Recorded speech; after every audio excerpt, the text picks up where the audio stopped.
अस्सलाम वालेकुम बच्चों, आज की हमारी क्लास 6 है। सब्जेक्ट हमारा मैथ है और यूनिट हम आज करेंगे 8 इंट्रोडक्शन टू अलजेब्रा। इसकी आज हम एक्सरसाइज करेंगे 8.2। तो बच्चों सबसे पहले जो मैं आपको समझाऊंगी, पहले तो आपने समझना है कि इसमें है क्या क्या चीज़ है। इसको आपको लिखने की ज़रूरत नहीं, बस आपने इसको समझना है। आप क्वेश्चंस करेंगे, एक्सरसाइज के जो क्वेश्चंस होंगे बस आप वही राइट करेंगे।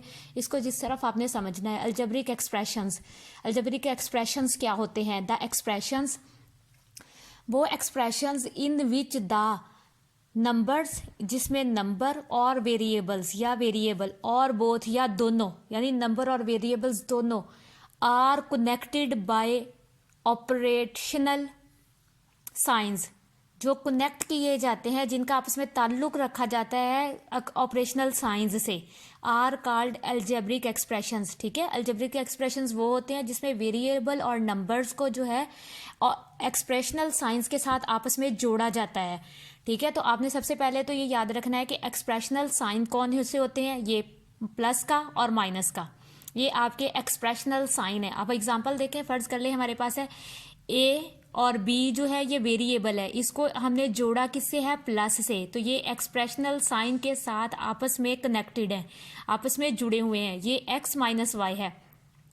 ठीक है, तो ये कनेक्टेड है आपस में माइनस वाले साइन से। ये आपके एक्सप्रेशनल साइन से ए बी जो आपस में जुड़ा हुआ है और एक्स माइनस वाई आपस में जुड़ा हुआ है। ठीक है, तो ये कनेक्टेड है एक दूसरे के साथ। तो साइंस जिसमें एक्सप्रेशनल साइंस होंगे, ऑपरेशनल साइंस होंगे, तो वो एक्सप्रेशंस होंगे। ठीक है, मतलब अब है 5 और 4x, 4x के दरमियान में देखिए बच्चों 4x है, तो मतलब ये मल्टीप्लाई हो रहा है इसके साथ। अब है अलजेब्रिक टर्म्स। टर्म्स क्या होती हैं?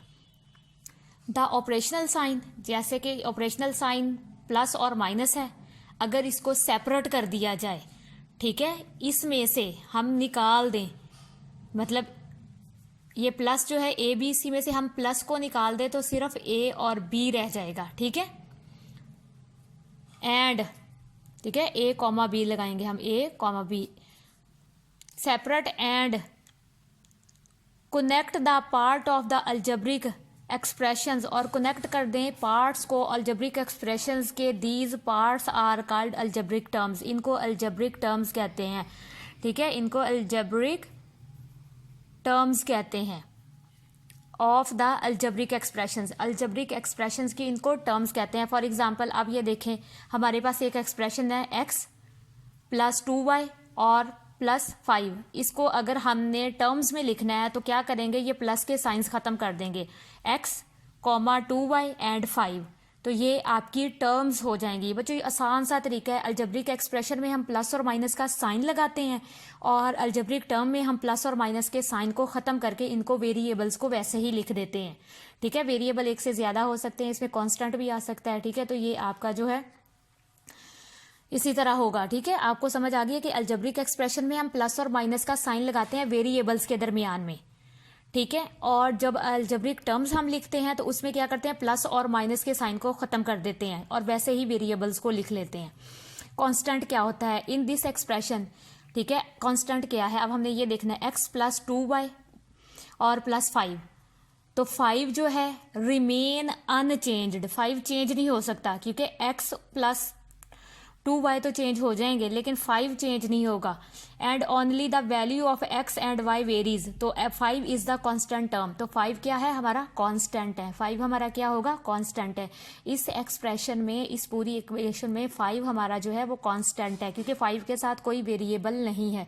जिन चीज़ों के साथ वेरिएबल नहीं होते वो कांस्टेंट हैं। ठीक है, इंडक्स और एक्सपोटेंशियल फॉर्म। इंडक्स और एक्सपोटेंशियल फॉर्म कौन सी होती है बच्चों? इसको लिखने का तरीका बच्चों ये सिर्फ समझाने के लिए, ताकि आपको समझ आ जाए एक्सरसाइज में आगे क्या हो रहा है। वी नो, हम जानते हैं दैट के 4 मल्टीप्लाई बाय 4, अगर 4 मल्टीप्लाई बाय 4 हो तो इन दोनों को जब इकट्ठा किया जाए तो 4 स्क्वायर आ जाता है, यानी 4 की पावर 2 आ जाती है। इन दोनों को इकट्ठा करके 1 करेंगे तो, और ये 2 टाइम है तो पार बन जाएगी, 4 की पावर 2 आ जाएगी। दस दीज फॉर्म्स आर कॉल्ड, इस फॉर्म्स को कहते हैं एक्सपोटेंशियल फॉर्म। यानी अगर आपके पास क्वेश्चन ये है 4 मल्टीप्लाई बाय 4 और आप इसको आंसर इसका 4 का स्केयर बना दें, ठीक है, 4 की पावर 2 बना दें, तो ये आपका एक्सपोटेंशियल होगा या फिर आपका इंडक्स होगा। ठीक है, एग्जाम्पल में ये देखें x मल्टीप्लाई बाय एक्स का स्केयर आ गया है, तो एक्स वैसे तो वेरिएबल है, तो इसमें एक्स जो होगा, एक्स आंसर जो एक्स होगा बेस हो जाएगी, ठीक है। X is a base and उसकी जो पार होगी आपने वो याद रखना है, वो एक्सपोनेंट होगा। एक्स जो है वो बेस है और उसके ऊपर जो पार होगी वो आपकी एक्सपोनेंट होगी, आपने ये याद रखने हैं टर्म्स। और कॉफिशेंट क्या होता है? The multiplying factor of a variable, जो मल्टीप्लाई कर रहा होता है factor of a variable is called a coefficient. अब इसमें एग्जांपल देखें 4x, तो 4 जो है आपका, ये जो 4 होगा वो कॉफिशेंट होगा और x आपका वेरिएबल है, आपने ये याद रखना है। 4 आपका कॉफिशेंट है, कॉफिशेंट ऑफ x, तो 4 आपका कॉफिशेंट है और x आपका वेरिएबल है, मतलब बेस है आपकी, ये बेस है, कॉफिशेंट बेस, और अगर इसके ऊपर पार होती तो वो एक्सपोनेंट होता, ये आपने याद रखना है बच्चों। अब हम बच्चों आज की हमारी एक्सरसाइज है 8.2। क्वेश्चन नंबर हमारा 1 है, right each of the following word expression. हमने वर्ड एक्सप्रेशन को इनटू अ अलजेब्रिक एक्सप्रेशन में चेंज करना है।